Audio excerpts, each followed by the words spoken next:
Alright everyone, welcome back to another video, because we have lots of things to talk about today, and I mean a lot, because these balance changes among other things are huge. Battles 4.1 is already out at the time I'm uploading this video, but before all that was released, this past Wednesday Ninja Kiwi released a giant post on their Facebook page with a comprehensive list of towers they will be changing. So let us walk through what the patch has to offer, because it looks as if they are finally trying to shake up the competitive meta. I'm going to go in order from least to most controversial change, by the way, just so I can lead it up to my overall thoughts on the changes at the end. And then after that I'll go over the other miscellaneous changes.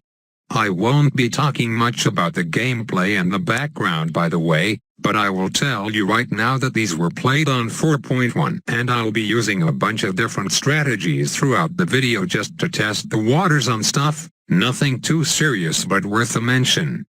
Okay, so let's start off with the heli pilot. It's got a couple of price cuts, having the cost of those two useless right side upgrades as well as reducing the base cost. Not bad, but even then I don't see this making much of a difference unless they make it a stronger late game tower, cause right now it's in the tight situation where it's too expensive to build early game, but also not good enough later into the game to make it worthwhile taking up a tower slot for. Next, the glue gunner. A really big price slash for the glue splatter upgrade, but again, I don't think this matters much in competitive terms, because there's just no point taking up a tower slot for something that can't shoot combo nor hit Moabs, so unless they make one of the two changes I just mentioned, glue ain't gonna see any competitive play. I gotta take a moment to point out these mini explanations at the bottom, by the way. I know it doesn't mean anything in the scheme of things, but it's a nice touch from the nothing we had before, and it's always good for Ninja Kiwi to be transparent about their changes, I guess, regardless of whether or not we agree on their sentiment. So the next one, oh boy does this look juicy. Bomb towers just got a significant buff, and it's nothing to scoff at considering people have already been using the tower in competitive games. Moab Mauler attack speed is up 20%, cluster bombs price is slightly reduced as well as the balloon impact, so overall that bomb tower spam strategy for round 24 fast cooldown ZOMGs is gonna get a wee bit easier for the defender. No complaints here really. Moving on. We got the Mortar Tower with another interesting change, or should I say changes. Huge buffs all across the board for this guy, probably the most notable one being the big one being reduced to half price. Considering it only takes around 8k to get this guy now, it could find some use as a random fourth tower roll, but again, not sure if it's worth sacrificing a tower slot over unless you're going for an eco strategy or something. Eco, that's something I'll come back to later, so we'll hold our thoughts on the mortar to that for now, but as you can see I'm testing the tower as we speak. Next on the chopping block is the engineer. Holy shit guys, this change is absolutely massive. This right here might just be the catalyst that shifts the meta entirely. If you couldn't tell I was joking, this is probably the most useless change on this entire update. LOL, nobody uses the overclock in serious games because your defense will likely consist of multiple average strength towers instead of just a single powerful one. If they were going to touch the engineer, at least make their bigger range upgrade cost like $0 or something, because that upgrade actually makes the tower worse. Yet you're still making people shell $600 or whatever amount it is to purchase it. Boomerang Thrower. This is a bit of a weird change, I must say. Not regarding the price decreases, those I'm okay with, albeit a little too minor for my liking, but what I want to focus on here is the new turbocharge effect, which will now detect combo balloons. I don't necessarily agree with that change, but sure, I guess. It isn't gonna make Boomer too much more viable though, because you can't substitute that tower and without sacrificing your reliable combo popping power. That and the fact that Boomerang still sucks ass in the late game, especially against BFBs and above. Still a ways to go guys. Monkey Apprentice. Again, price drops across the board, including a buff to the Phoenix ability. But let's be real here. All this change is gonna do is make it harder for us to kill those wizard-using noobs. Unless it gets some crazy feature like being able to remove regrow effect with lightning, the nature of the tower in its current state is just not a good match for competitive games. Okay, this one looks interesting. The ninja isn't a very strong early game tower, but I think these price drops might just make it viable again as long as you're okay sacrificing some early game for a pretty big late game effect. We'll just have to try it out in practice and see, I suppose. Now comes the controversial stuff, at least that's a lot of what I'm seeing in regards to the changes I have to tell you. Dart monkey nerfs. A lot of them. Not just price nerfs. They are literally strangling these poor dart monkeys by the tail and weakening their superpowers too, reducing their fan club duration by 4 seconds in the process. That's almost a 30% duration reduction if you think about that way. Just crazy, and I think Ninja Kiwi went a little too overboard on this one. You see, a lot of people including me don't actually think the dart monkey is that OP. The only reason why literally everyone in high arenas uses it is because no other tower can match the versatility of the dart monkey. So to make up for that, what Ninja Kiwi should be doing is buffing those other towers enough so that the dart monkey is competition.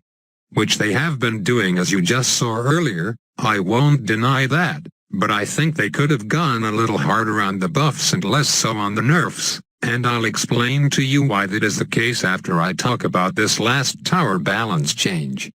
The Bloonchipper. He had a long run of OPness, but in 4.1 it will all come to an end. In one patch, the Bloonchipper will go from a tier 1 tower to a trash tier tower. Literally the only reason anyone would choose Chipper is to deal with ZOMGs, since other options to take them down just aren't efficient enough. Well, now everyone's gonna have to look for those other options because Bloonchippers are not an option anymore. They removed the ZOMG sucking ability from both freaking 4th tier upgrades. Now the Supervic, I'm okay with them doing that. 2 seconds wasn't a long time anyway and was mainly used for the children, but what the hell, I really don't understand the reasoning for that super wide funnel change.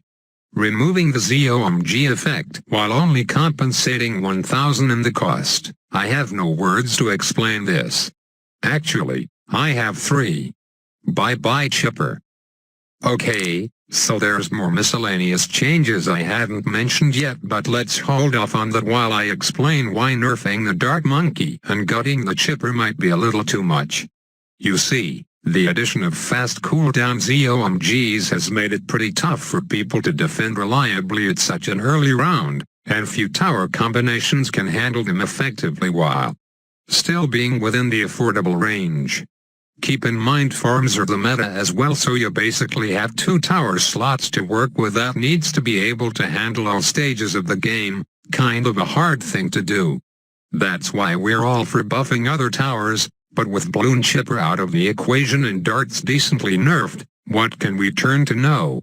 The bomb, ninja and mortar buffs were solid, I'll give them that. I think with a bit of playing around you could incorporate one of those towers into a meta strategy. But even then I wouldn't be so sure you'd be able to handle fast cooldown ZOMGs, or with any combination of towers even.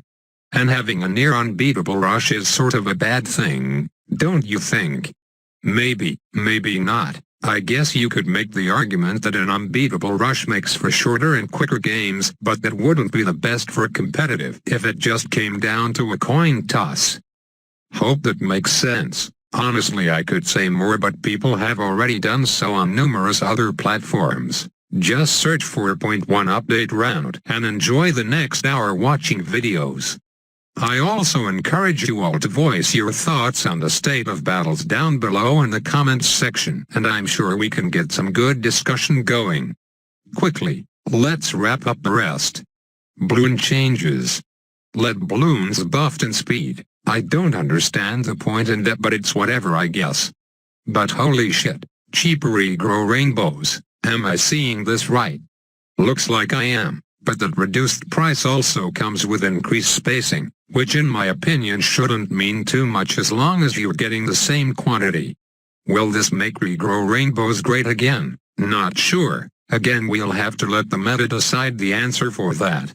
And third, the income penalty from Moab and Bloons has been drastically reduced. Good riddance, cause now eco strategies might be able to stand a chance.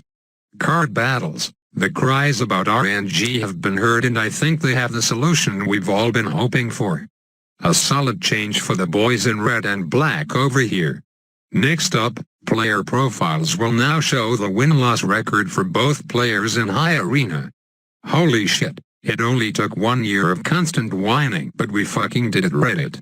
It's not a complete revert, but it's enough for my liking and a fair compromise, so those nasty little low arena players won't be affected by this change. Best part of the patch in my opinion. Lastly, classic non-arena games have a boost limit now. Cool story, bro. And done. Just kidding, there's more changes on the official patch notes, so let's take a look over there. Grouped zebras. Those guys got a 10% price hike, but again it's just a little slap in the back for such a frequently used rush. New features, private match codes. Holy shit, am I dreaming or what? I never expected them to add this after no word on it for years, but this comes as a very pleasant surprise and will make it easier for Bloons streamers to invite subs to their games. Speaking of streams, that change seems quite enticing for me. And then some clan fixes, very nice, just what I wanted after that horrible mess of a system we had in 4.0. And then some bug fixes here and there, nothing much to say about that. Done for real now. If you want my overall thoughts on this patch, well, as with most other updates, it's pretty hit or miss, 50-50, you name it.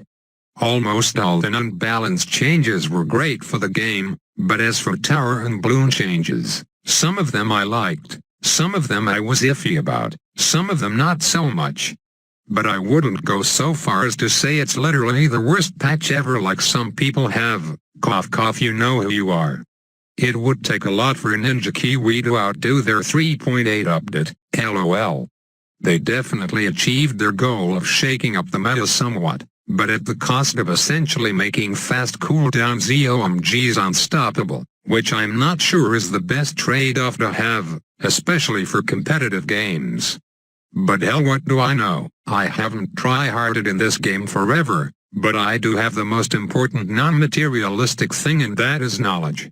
I just hope Ninja Kiwi doesn't make this just a one-time thing, though, because they definitely didn't get the update perfectly and there's a hell of a lot of shit that needs to be fixed still. But every time it seems, once they make a balance change, it takes about 3 more months for the next one.